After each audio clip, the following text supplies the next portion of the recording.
Makobrimob. Makobrimob. Ya. Apa waktu itu? Di Makobrimob saat olahraga kan kita nggak boleh ketemu. Ada kesempatan olahraga, saya bilang, Komandan, saya bilang, Komandan tega, sudah menghancurkan saya dan keluarga, termasuk adik-adik kita itu, Komandan, saya bilang. Komandan harus bertanggung jawab. Kasihan semua ini. Gara-gara komandan banyak sekali korban. Ya kan? Beliau bilang, "Iya Bang, maafin saya Bang, maafin saya Bang. Gara-gara saya semuanya udah seperti ini." Akhirnya iya Bang, nanti saya akan jelaskan kalau Abang dan yang lain-lain itu tidak bersalah.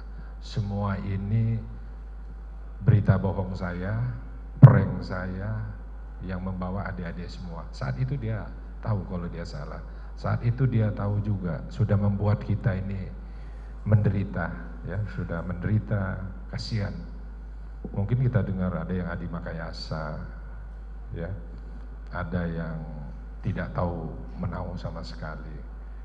Komandan harus menjelaskan, karena di luar itu beritanya lain, Komandan, ya. Seolah-olah kita masuk dalam persekongkolan ini. Iya Bang, saya minta maaf, kira-kira seperti itu. Ada nggak lagi dia menyampaikan, nggak cuma saudara saja yang dibohongin? Nggak ada ya. Siapa yang